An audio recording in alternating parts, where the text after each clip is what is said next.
La esencia del Evangelio. El que cree en él no es condenado, pero el que no cree ya ha sido condenado, porque no ha creído en el nombre del unigénito Hijo de Dios. Juan 3:18.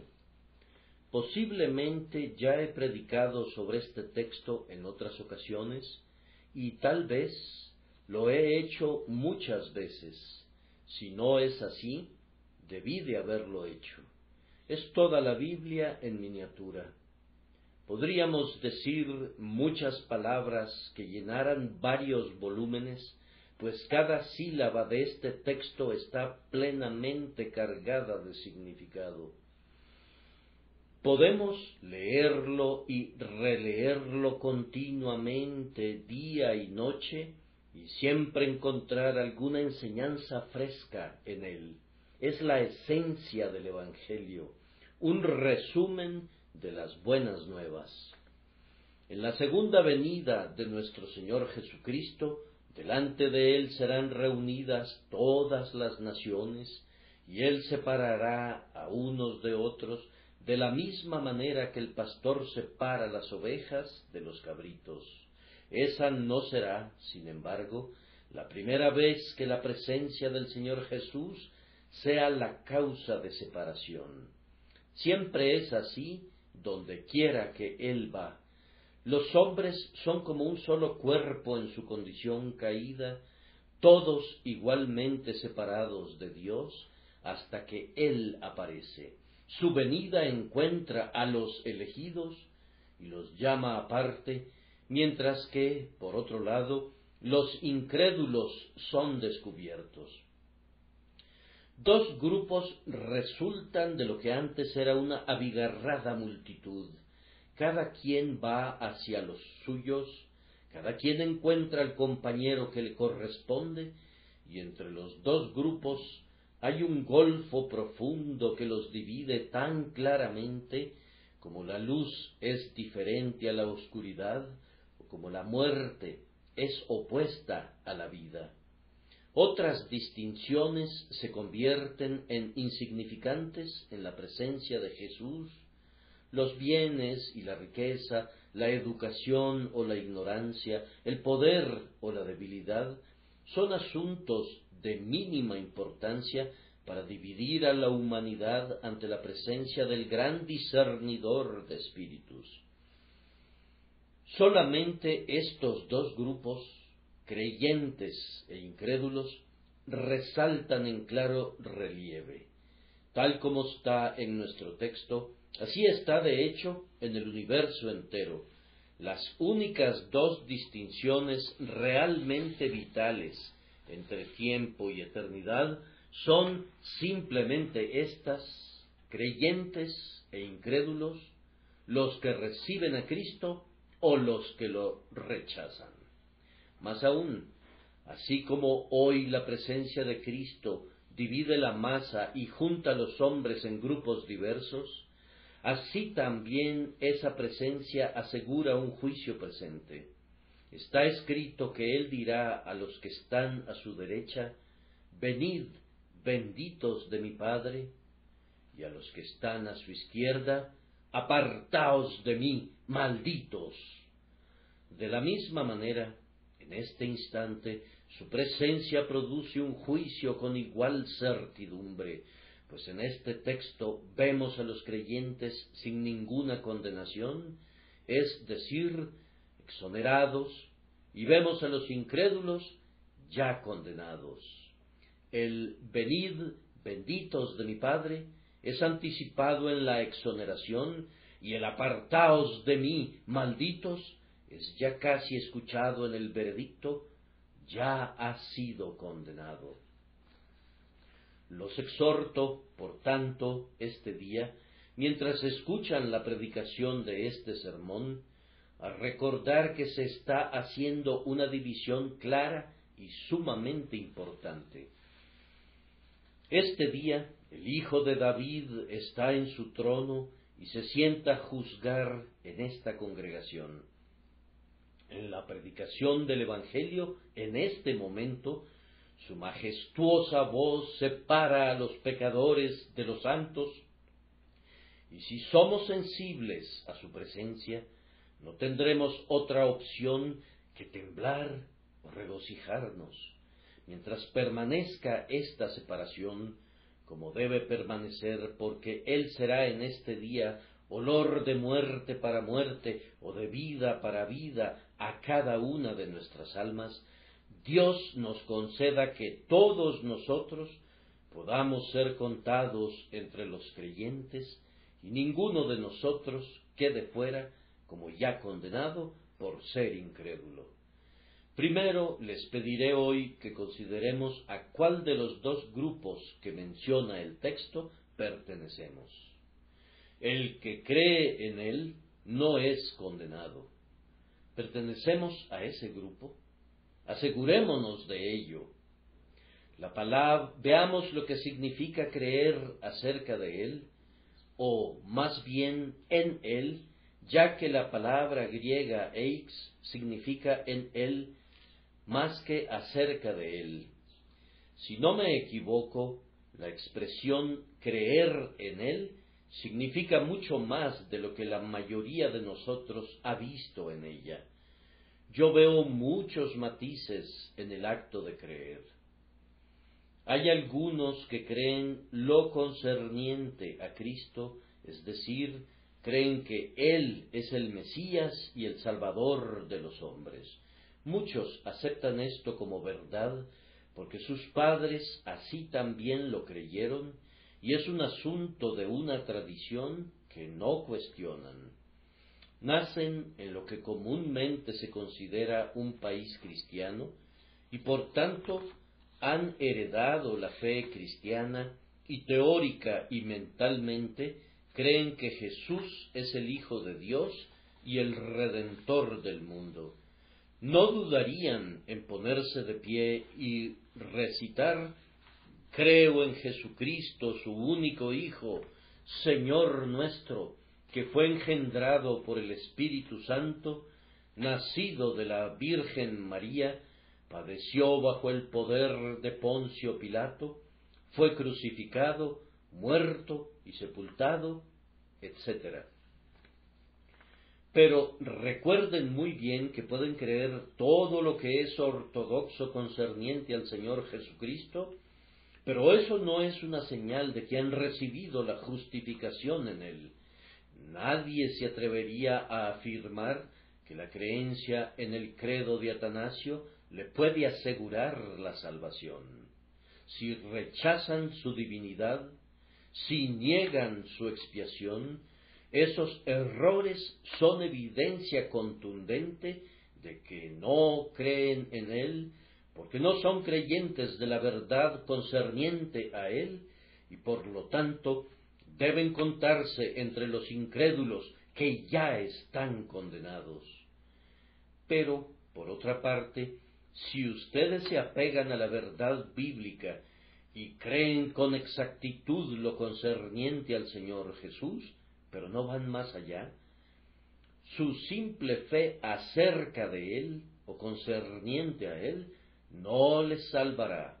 Conocer a Cristo no sirve de nada a menos que pueda decirse: porque no te lo reveló carne ni sangre.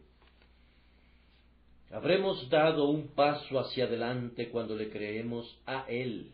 Esto es mencionado a veces en la Escritura: creerle a Él, porque yo sé a quién he creído. Si creemos en lo concerniente a Él, que Él es el Cristo de Dios, su ungido, su enviado, su Mesías, deberíamos aceptar como verdadero todo lo que Él dice. Y si lo hacemos así, con todo nuestro corazón, considero que somos salvos. Pero podemos pensar que así lo hacemos y mentalmente dar nuestro asentimiento a su enseñanza, y aún así, a pesar de ello, podríamos no haber alcanzado todavía la salvación. Podríamos ser aún incrédulos condenados, a pesar de que pensemos y digamos y profesemos que creemos en Él. Frecuentemente en la Escritura hay otra forma de creer que gira alrededor de la palabra griega epi, creer basándose en él. Algunos traductores han usado la palabra en, insertándola en el texto, pero el significado del griego es algo diferente. Hay diferencia entre creer basándose en él y creer en él. Creer basándose en Jesús es ciertamente una fe salvadora, porque el que cree basándose en él no será confundido. Creer basándose en él es, de alguna manera, apoyarse en él, es recibirlo como Dios lo ha establecido y, por tanto, es hacerlo el fundamento de nuestra fe. Creyendo lo concerniente a él y creyéndole a él, venimos luego a reposar apoyándonos en él, convirtiéndolo en nuestra confianza. Creemos que nos puede salvar, confiamos en que él nos salva, y esta es la esencia de la fe salvadora, creer basándonos en el Redentor designado. Pero en este caso en particular, nuestro texto habla de creer en él, y esto es algo más que creer basándonos en él. Todo aquel que realmente crea basándose en Cristo, en poco tiempo vendrá a creer en él. Pero hay un crecimiento. Creer en él es más que creer basándose en él. ¿Cómo es eso? Si yo creo completamente en un hombre, ¿cuál es el resultado de ello? ¿Es él abogado y yo tengo un problema legal? Entonces le confío mi caso. Dejo el asunto en sus manos sin ningún temor, puesto que yo creo en mi abogado.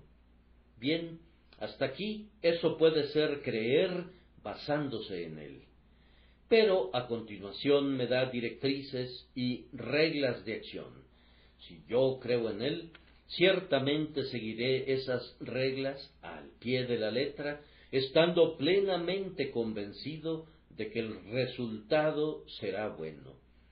Someto el asunto, tanto en sus aspectos prácticos como teóricos, al hombre que he elegido para que me represente, y lo hago de buen grado, puesto que creo en él. Soy como un marino, creo en mi capitán. ¿Qué sucede entonces? Si me indica hacer esto, o aquello, o lo otro, puedo oír que alguien considere esas órdenes como sin sentido. Pero yo creo en mi capitán y hago de inmediato cualquier cosa que me pida. Sus órdenes pueden parecer absurdas para quien no tiene fe en él, pero para mí es lo sabio y lo correcto. Supongamos que en esta terrible encrucijada que vive Francia, el año de 1870, surge alguien, un hombre de gran genio militar, un hombre capaz de hacer frente al terrible enemigo con las armas disponibles, que pueda dispersar la nube que se cierne sobre París. Si los franceses creen en ese hombre, ¿qué pasa? Pues simplemente se someterán a él, seguirán discretamente su liderazgo. Ordena una incursión o manda al ejército a avanzar, puesto que creen en él, se lleva a cabo la incursión y las tropas avanzan gallardamente hacia la batalla. Se aconseja esperar o evitar una gran batalla. Aquellos que creen en él se protegen en las trincheras o se baten en retirada frente al enemigo. Si tienen la plena convicción que él garantiza la victoria, ciertamente obedecerán sus órdenes. Él será como su oráculo, su dictador, pero es alguien que es aceptado de buen grado. Entonces, creer en nuestro Señor quiere decir esto: creo que Él es el Hijo de Dios y creo todas las otras verdades relativas a Él. También quiere decir que creo todo lo que dice es verdad, es decir, le creo a Él. Pero más aún, pongo mi alma sobre sus méritos que hacen posible la expiación para que la salve. Y más aún, habiendo hecho esto, me entrego enteramente a la santa guía del Salvador. Creo que es infalible como director de mi espíritu. Siento una unión con Él. Vengo a estar en Él. Su causa es mi causa es su causa. Creo en Él. Este es el hombre de quien el texto dice, el que cree en Él no es condenado. Y la pregunta que me hago y que también hago a ustedes es, ¿hemos creído en Jesús? ¿Realmente lo consideramos como nuestro todo en todo? ¿Permitimos que nos guíe y nos conduzca hasta que nos lleve a la felicidad eterna? El contexto de este versículo nos ayudará a formar un juicio acerca de si verdaderamente creemos en Jesús. Amigos, ¿se han dado cuenta, por un verdadero ejercicio de fe, de lo que significan los versículos 14 y 15 del presente capítulo? Y como Moisés levantó la serpiente en el desierto, así es necesario que el Hijo del Hombre sea levantado, para que todo aquel que cree en él tenga vida eterna. Al igual que los israelitas mordidos por las serpientes miraban a la serpiente de bronce cuando ésta fue levantada, de igual forma, ¿han mirado ustedes a Jesús y han encontrado la salud al mirarlo a Él? De esta manera se pueden juzgar a ustedes mismos. Han sido curados de las heridas del pecado y han recibido una nueva vida celestial. ¿Han hecho ustedes al Salvador crucificado el lugar de descanso para sus almas? En los versículos que están a continuación de nuestro texto encontrarán estas palabras: pero el que hace la verdad viene a la luz. Ustedes vienen a la verdad, hermanos, como resultado de haber confiado en Cristo. Es su deseo conocer la verdad de Dios, la voluntad de Dios, la ley de Dios, la palabra de Dios. Están buscando la luz y tienen deseos de que las obras hechas en ustedes sean vistas como el fruto del propio Espíritu de Dios. ¿Pueden evaluarse ustedes mismos de conformidad con esto? Decir confío en Cristo es en vano si nunca lo han visto con la misma mirada infantil con que los israelitas miraban a la serpiente de bronce. Igualmente sería en vano profesar ser un creyente en Él, a menos que se desee la luz. Pueden permanecer parcialmente en la oscuridad, como indudablemente lo están, pero ¿buscan más luz? ¿Buscan a Dios? ¿Buscan la verdad? ¿Buscan la justicia? Por medio de esto pueden saber si el Padre les ha dado una nueva vida, si con cierta certeza son el nuevo hombre que no huye de la luz, sino que la busca, no huyendo, no escondiéndose de la palabra de Dios, porque sus obras son malas, sino que como sus obras son verdaderas, buscan recibir más luz para que sus obras puedan ser hechas manifiestas a su propia conciencia como verdaderamente realizadas por Dios en su alma. La consideración que acabo de proponer la vamos a retomar ahora en relación con el segundo grupo. ¿Somos nosotros incrédulos? Me temo que algunos de mis oyentes lo son.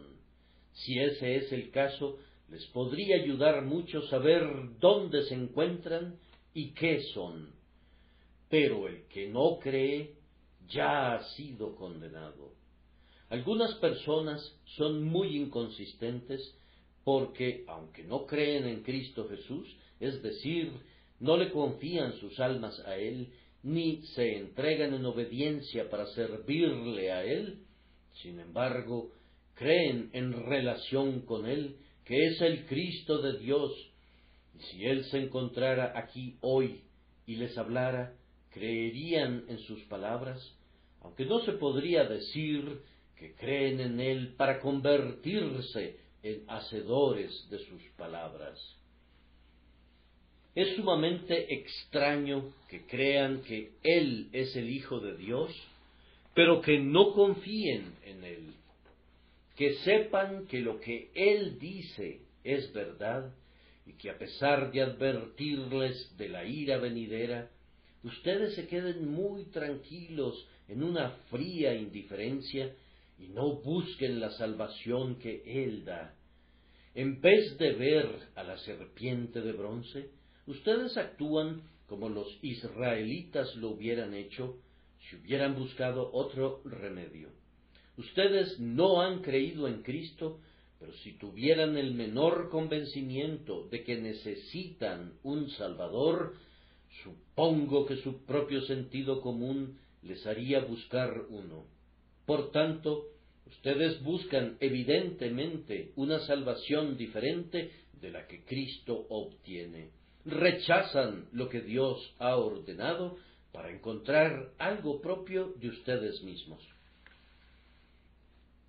Hay un solo Salvador, ese Salvador en el que ustedes quieren creer, pero lo están rechazando para su propia destrucción. Hoy cierran sus ojos a la única luz, y aunque a veces echan de menos la luz, aman las tinieblas más que la luz, y continúan en el rincón oscuro donde se encuentran.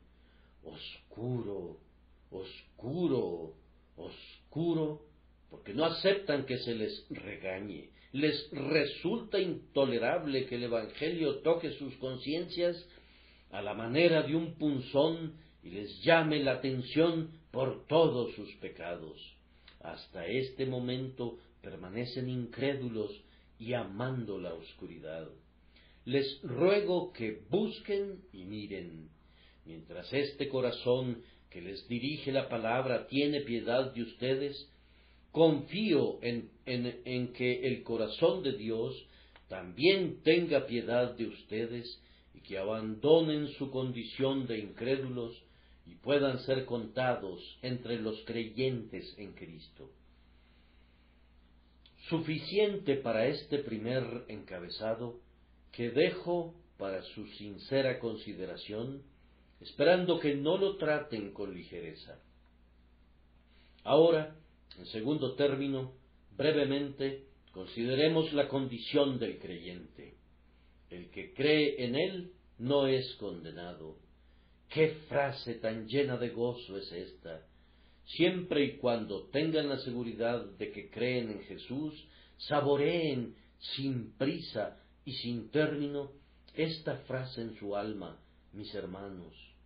¿No es delicioso pensar que hemos recibido este texto de la propia boca de Dios por inspiración y ver que esa inspiración es admirable porque no sólo del Espíritu Santo, sino que también del propio Jesucristo hemos recibido la dulce seguridad de que no son condenados? ¡Cuánto gozo, cuánta paz debería traer este texto a sus almas!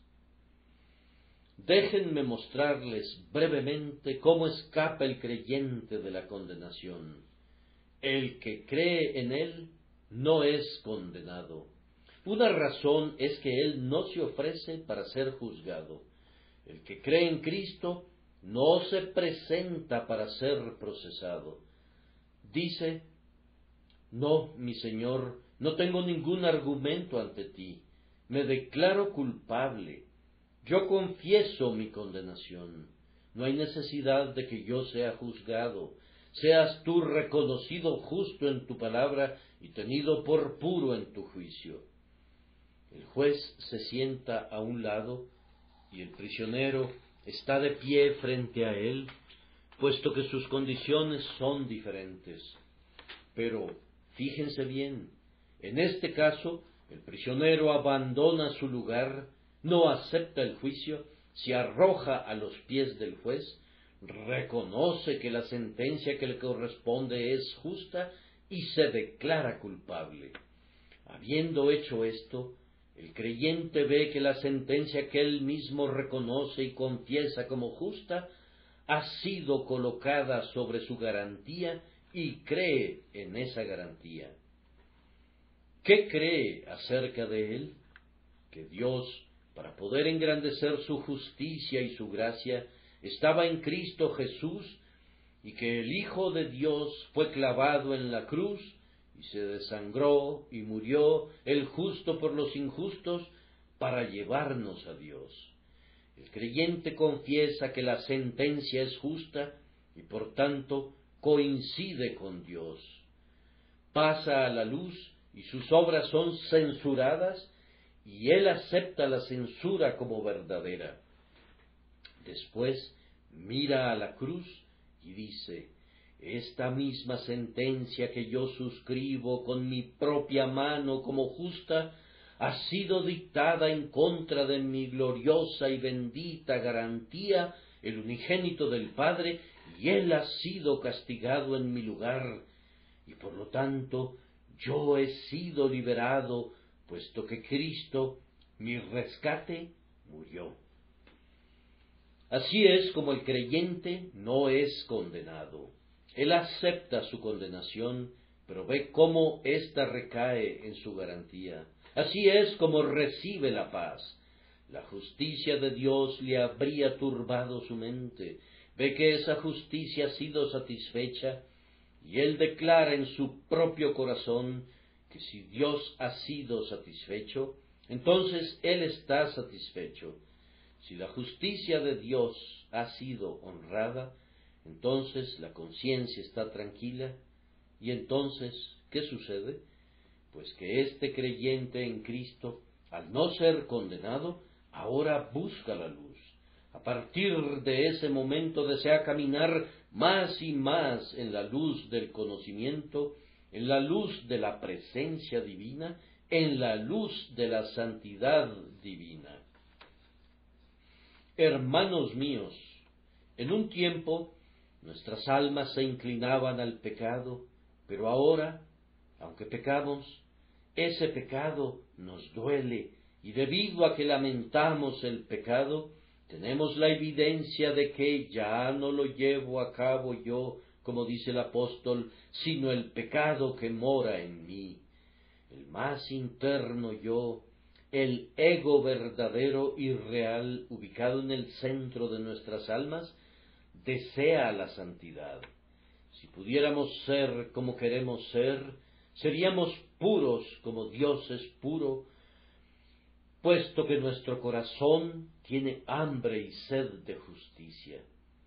Venimos a la luz, y habiendo creído, nos encontramos en tal condición que nuestras obras bajo la luz, aunque son descubiertas, no traen vergüenza y pena a nuestros rostros, pues en esa misma luz nuestras obras son hechas manifiestas, que son obra de Dios, y nos gozamos de que Dios obre en nosotros por medio de su Espíritu los deseos santos, las emociones y acciones, que irán en aumento hasta que seamos perfectamente liberados del pecado. Esta es la condición del hombre que cree en Cristo, una condición muy feliz, una condición llena de esperanza, una condición celestial. ¿Quién no quisiera tener esa condición? Todo gira alrededor de la fe, pues al creer en Jesús viene el nuevo nacimiento, y con el nuevo nacimiento nos viene el deseo de estar en la luz, y después viene el caminar progresivo en la luz y la manifestación de la obra secreta del Espíritu Santo en el alma. Felices los creyentes, 3 veces felices, por lo que son y por lo que serán.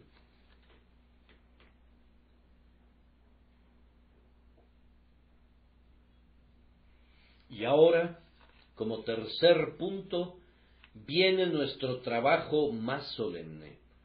Rogamos que el Espíritu Santo de Dios nos ayude a presentarlo. Consideren la condición del incrédulo, pero el que no cree ya ha sido condenado porque no ha creído en el nombre del unigénito Hijo de Dios.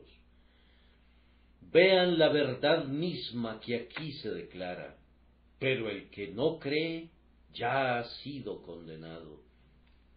Quisiera comentar un poco más esta solemne verdad. En primer lugar, Él se ofrece a sí mismo para juicio, porque no ha creído en el nombre. ¿Cuál es el nombre? Es el Salvador, Jesús. Quien cree en Jesús, el Salvador, confiesa que necesita salvación y rehúsa apoyarse en la ley. Pero quien rechaza al Salvador, de hecho dice, no necesito un Salvador, quiero ser juzgado de conformidad con la ley. Les digo que cada alma que rechaza a un Salvador, en efecto, está pidiendo ser juzgado por la ley. Allí está la alternativa. Si eres culpable, ¿lo confesarás? Si es así, acepta al Salvador.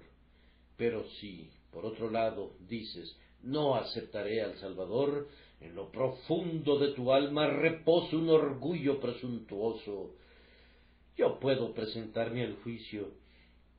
No requiero perdón o gracia. Entonces, amigo, si pides el juicio, lo tendrás. Y he aquí el resultado. Dios te declara que ya has sido condenado. No has creído. Has pedido el juicio, lo tendrás, pero es tu ruina. El propio incrédulo da evidencia personal de su propia condenación. ¿Quieres saber cómo hace esto? El texto nos señala su incredulidad. ¿Aquel individuo es un hombre condenado o no? Pregúntale lo que piensa de Cristo. Si responde honestamente, diría, no acepto el testimonio de Dios acerca de Jesucristo, no recibo a Jesús como mi Salvador. Está convencido que no necesita un Salvador o no siente que Jesús sea el Salvador que necesita. Rechaza el testimonio de Dios en relación con Cristo. ¿No es eso suficiente para condenar a un hombre? Si un hombre cometiera un robo o un asesinato en la propia presencia del juez, se condenaría a sí mismo. Pero ¿acaso no es una ofensa mayor que esa en la propia presencia de Dios despreciar a su Hijo al declarar su obra y su sangre prácticamente innecesarias? ¿No es el colmo del atrevimiento que un alma esté en la presencia del Dios de misericordia y escuche cuando dice, «He aquí el Cordero de Dios que quita el pecado del mundo», y que esa alma responda, «No tengo nada que ver con el Cordero de Dios»? ¿Qué mayor evidencia necesitamos para comprobar tu enemistad con Dios? Quien no quiere creer en Cristo, mataría a Dios si pudiera. Su incredulidad en Cristo virtualmente hace a Dios mentiroso. Más aún, quien no cree en Cristo da evidencia en contra de sí mismo, ya que rechaza el nombre. Observen el texto, porque no ha creído en el nombre. Como ya lo había sugerido, ese nombre es Jesús el Salvador. El hombre dice, no acepto al Salvador. Algunos de ustedes no han pronunciado esas palabras, pero lo dicen en la práctica. Puesto que no creen en el Salvador, permanecen hasta este momento sin Salvador, fuera de Cristo, sin esperanza, sin perdón, sin misericordia. Y permanecen en ese estado incluso bajo la predicación del Evangelio durante todos estos años. ¿Qué mayor evidencia quieren? Cuando un hombre rechaza a Dios, y más aún como Salvador, debe estar terriblemente envenenado en contra de Dios. Si Dios unge a Cristo como Rey, y yo lo rechazo, ese rechazo muestra que Dios no me agrada. Pero si Dios lo designa como Salvador, enteramente por su misericordia y bondad, y yo lo rechazo, entonces debo de tener en mi alma una sorprendente y profunda enemistad en contra de Dios. Por medio de esta clara prueba, yo me condeno a mí mismo. Hermano mío, si analizas el texto nuevamente, verás que el incrédulo rechaza a una persona sumamente exaltada, porque no ha creído en el nombre del unigénito Hijo de Dios. Quisiera encontrar las palabras adecuadas para expresar un pensamiento que me agobia, no solamente en este momento. La iniquidad más monstruosa que pueda imaginarse es que los hombres se rehúsen a creer en Él, puesto que Dios envió un Salvador, y ese Salvador es el unigénito Hijo de Dios, el Señor de cielos y tierra, sin el cual no hubiera sido hecho nada de lo que ha sido hecho, quien vino con un testimonio de amor, del amor de Dios por los pecadores, y selló ese testimonio con su sangre. No puedo ni siquiera ver que el propio Satanás, con toda su blasfemia, haya llegado hasta ese punto, pues nunca se encontró en la situación de poder rechazar al unigénito Hijo de Dios como un Salvador. Cuando los hombres rechazaron a Moisés, perecieron sin misericordia, ya que él era enviado de Dios. Pero cuando un hombre desprecia al unigénito Hijo de Dios, en quien habita corporalmente toda la plenitud de la deidad, podemos decir con toda propiedad que no busquen testigos en contra de ese hombre, no investiguen los detalles de su vida pasada. Esta evidencia es suficiente. Si no ha creído en alguien como éste, ya ha sido condenado. No hay ninguna necesidad de juicio. Su misma incredulidad es la más vil de las traiciones. El pecador es condenado por su propia boca. Oh pecador, ¿no te das cuenta del alcance de todo esto? El Señor de infinita misericordia, para que no perezcas, ha establecido un maravilloso camino de salvación que ha sorprendido a querubines y serafines y que ha hecho que el cielo resuene con cánticos. Y todo esto tú lo rechazas completamente. El plan estupendamente concebido se resume así: que el Creador fuera el que sufriera para que la criatura rebelde pudiera escapar, que el infinito viniera a este mundo y sufriera vergüenza para que el culpable saliera libre, y todo lo que se te pide, todo lo que se requiere de ti, es que te sometas para ser salvado por este plan. Todo lo que debes hacer es confiar en Jesús, que es divino, que también es hombre.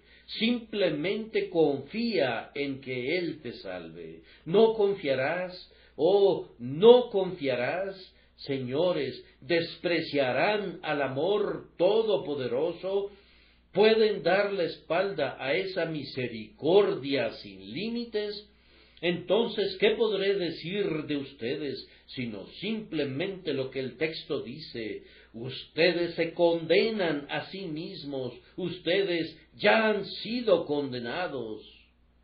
Ustedes deben ser infinitamente malos, ustedes deben ser enorme, monstruosa, diabólicamente enemigos de Dios.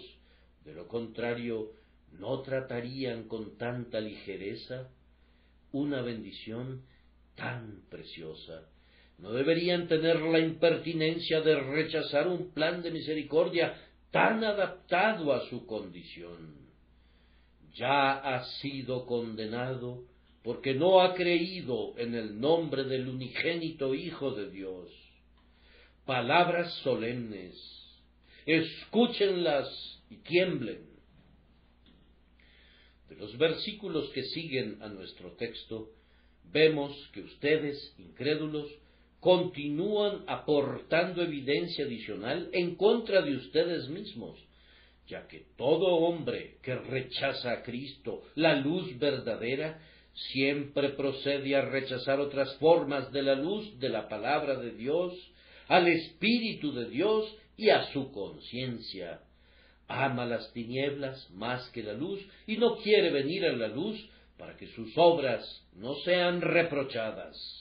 Ustedes apagan el Espíritu, sé que así es si rechazan al Salvador. Prestan oídos sordos a su conciencia, hacen violencia a su propio juicio, no desean aprender la verdad de Dios. No es posible que ustedes sean genuinos buscadores de la luz si rehúsan recibirlo a Él, que es el sol central de la verdad. Su continuado rechazo de la luz es evidencia que confirma que ustedes ya han sido condenados, aunque su incredulidad es en sí misma una evidencia suficiente. Y ahora, solemnemente y en el nombre del que vive y estaba muerto y vive por siempre, hablando en nombre de ese Cristo que aunque fue muerto una vez, ahora se sienta a la derecha de Dios, les pido a los que pertenecen a este segundo grupo que presten atención a estas palabras simples, pero cargadas de advertencias. Oh incrédulo, te ruego que consideres que la condenación que ya ha sido pronunciada sobre ti no es simplemente un asunto de forma. Nuestros jueces pronuncian algunas veces sentencias sobre un cierto tipo de criminales y la sentencia es registrada, aunque no exista la intención que la sentencia sea ejecutada. Pero del tribunal de Dios nunca sale una sentencia que sólo pretenda alarmar. Ustedes ya han sido condenados, y tan cierto como que ustedes viven, y tan cierto como que Dios vive, Él no permitirá que su palabra se convierta en una letra muerta. Esa sentencia no será una amenaza inútil, pero en sus propias personas ustedes conocerán cuál es el poder de su ira. ¿Quién conoce el poder de tu ira?, dice el salmista. Sólo la conocen los que la sienten, y en breve ustedes la sentirán, pues la sentencia ciertamente será ejecutada. El Señor tiene el poder para cumplir la sentencia en este instante o en cualquier otro momento. ¿Qué poder tienes para oponerte? ¿A quién tienes que pueda ayudarte para enfrentarte a Él?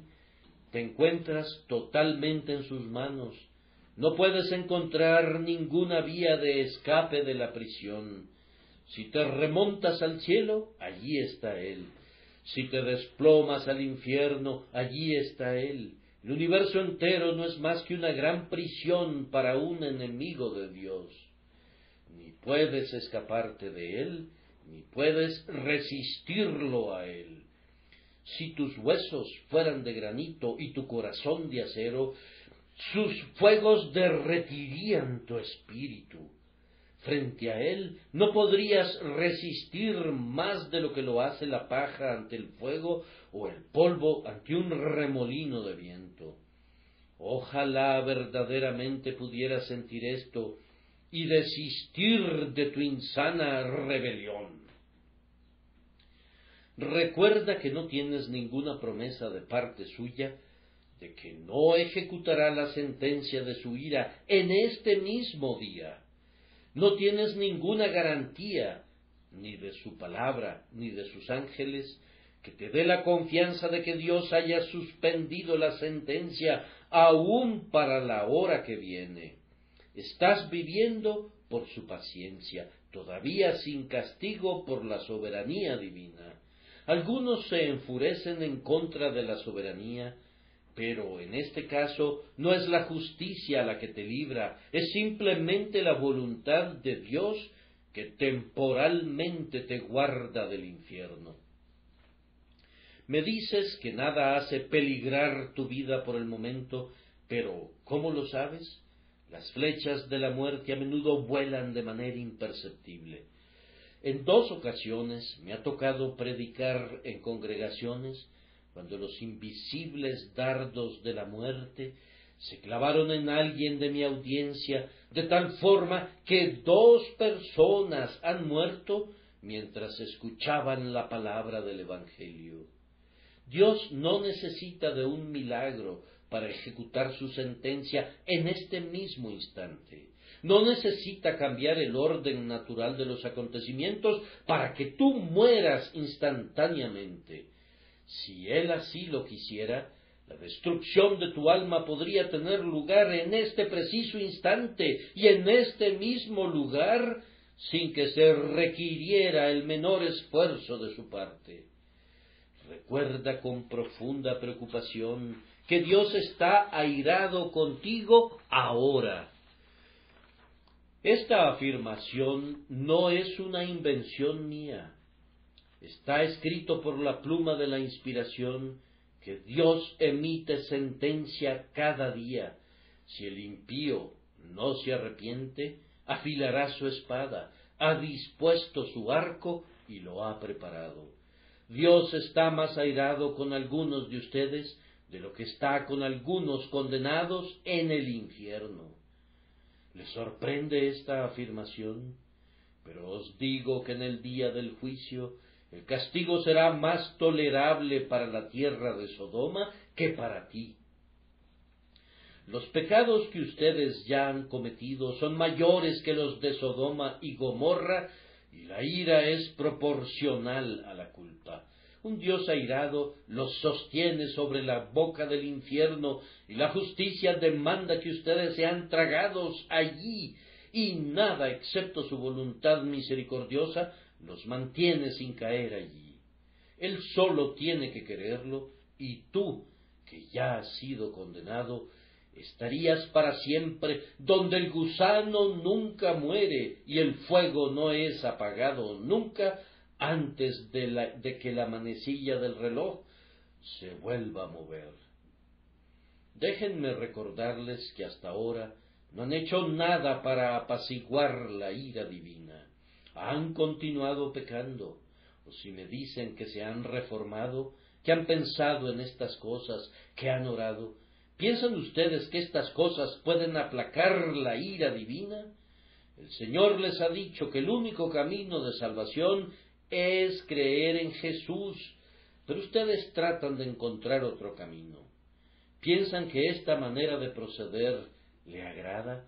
¿Que esta conducta rebajará su ira en contra de ustedes? Si piensan que pueden salvarse a ustedes mismos mediante lágrimas y oraciones, insultan a su Hijo, y esto aleja la ira de Dios. Si se imaginan que por ir a la iglesia o a la capilla se salvarán, valoran muy poco la obra de Jesús. Ustedes desprecian la cruz en tanto que permanezcan en la incredulidad. Dicen, hacemos lo que podemos. No están haciendo absolutamente nada que pueda apaciguar la ira de Dios, sino todo lo contrario. Por estas acciones de ustedes que consideran buenas, están tomando el bando del anticristo, a quien Dios ve con aborrecimiento. Dios dijo que salva por medio de Cristo y no de ninguna otra manera.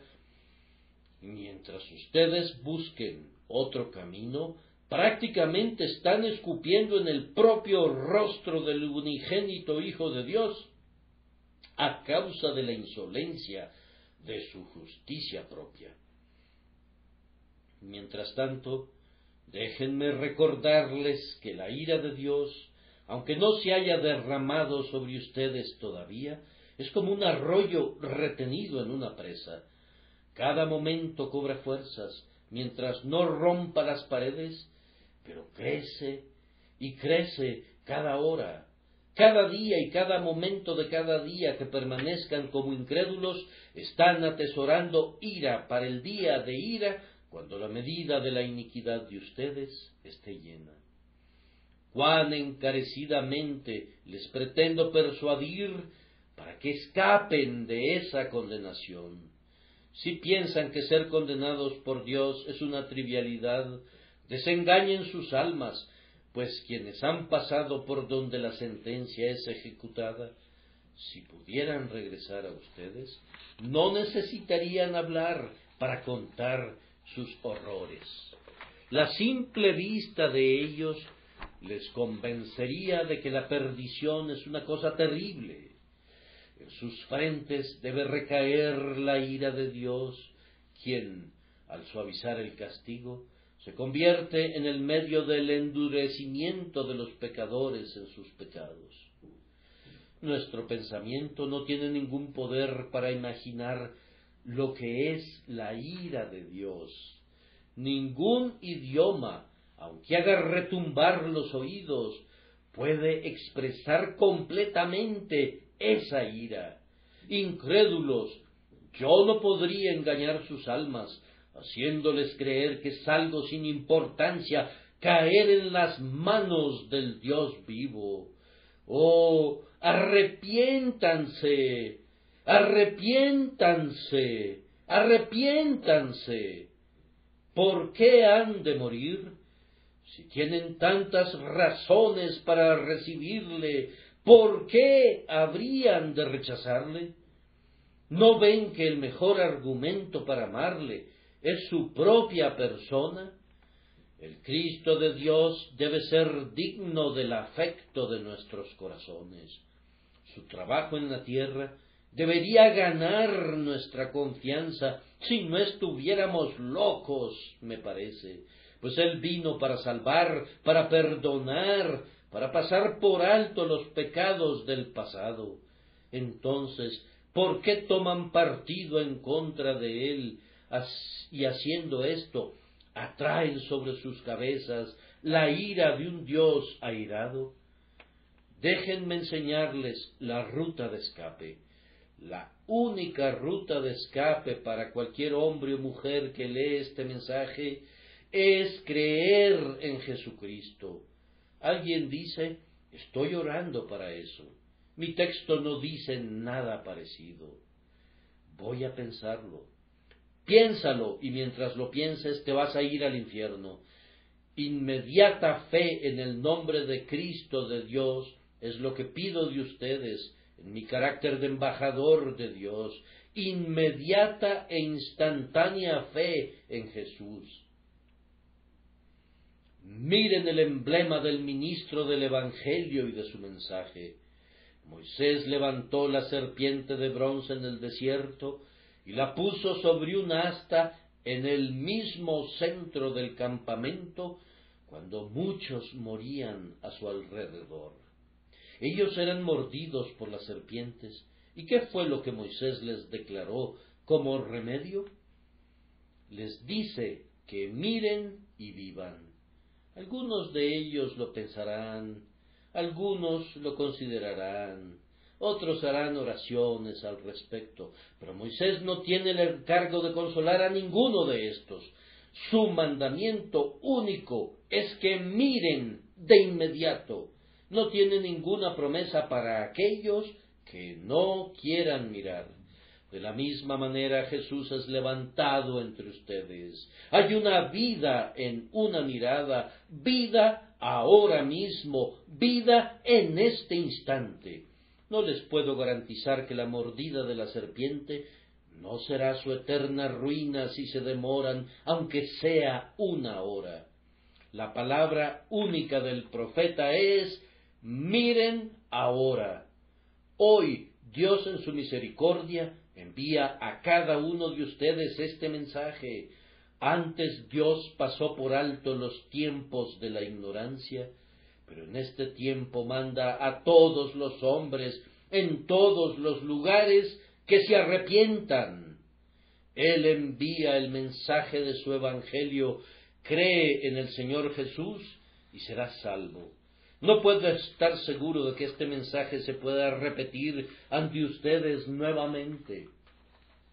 He aquí ahora el tiempo más favorable. He aquí ahora el día de salvación. Cada momento que permanecen en la incredulidad, están pecando contra Dios por esa misma incredulidad. No puedo aceptar, por tanto, que esperen siquiera un momento. Jesús es Dios, se hizo hombre, murió, vive y les invita a confiar en Él, prometiendo que ustedes vivirán. Confíen en Él ahora, entonces. Él es digno de su confianza. No pequen contra Él, no pequen en contra de sus propias almas al rechazarlo a Él. Recuerden que lo que Moisés levantó era una serpiente, la imagen de las mismas serpientes que los mordían. ¿Eran curados cuando miraban a lo mismo que los había envenenado? Seguramente que sí, eran curados. ¿Qué es eso que te ha envenenado, pecador? Es la maldición del pecado. ¿Qué es lo que hoy levanto en el Evangelio? Es a Cristo hecho maldición por nosotros. Él toma sobre sí nuestro pecado, aunque en Él no hubo pecado, fue hecho pecado por nosotros. Y si confías en que Él sea tu ofrenda por el pecado, que sufra por ti, que sangre por ti, y confías de tal manera en Él para tomarlo de aquí en adelante como tu norma, resolviendo seguir al crucificado que ha sido levantado durante toda tu vida hasta que te lleve al mismo Cristo en el cielo, no estás condenado. Pero si Jesús es levantado y tú rehusas creer, la culpa sea sobre tu cabeza. Lo digo con temblorosa solemnidad, la culpa sea sobre tu cabeza. Estas palabras mías, incrédulos, serán prestos testigos en contra de ustedes en el último gran día. De la misma cierta manera que Cristo vino a Jerusalén, así viene a ti hoy en la predicación de la palabra. Yo soy solo un pobre y débil hombre, pero te hablo de la mejor manera que puedo. Sin embargo, si tú rechazas mi palabra, no es a mí a quien rechazas, eso no sería nada. Rechazas el evangelio que te predico. En el nombre de Él, que hizo los cielos y la tierra, que te hizo a ti y que te mantiene con vida, contra quien has pecado, este llamado de misericordia es presentado a ti. ¿Lo recibirás? Esta gracia es traída de manera personal a ti, y a mí se me pide que te la presente con denuedo, tal como la Biblia lo dice. Exígeles a que entren. Si tú rechazas al unigénito Hijo de Dios, permanecerá contra ti esta frase solemne: pero el que no cree ya ha sido condenado porque no ha creído. Te escuché decir: espero creer alguna vez. Amigo, no te puedo aceptar eso, y no tengo esperanza acerca de ti. Espero arrepentirme algún día. Cuando hablas así, pierdo toda esperanza acerca de ti. Dios separa hoy esta congregación en dos grupos, el de creyentes y el de incrédulos. Hoy Dios ha bendecido al creyente y da testimonio de que no está condenado. Hoy Dios maldice al incrédulo y le dice que ya ha sido condenado. Mi predicación no tiene que ver con mañanas, ni puedo prometer que la bandera blanca de la misericordia ondeará el día de mañana. Hoy la cruz es la bandera de la gracia, mírala y vive. Es la escalera que llega al cielo. El Salvador crucificado es la puerta de salvación. Oh, que quieras recibirlo. Quiera Dios que quieras hacerlo, y Él será glorificado por ti en esta vida y en la vida por venir. Dios los bendiga. Amén.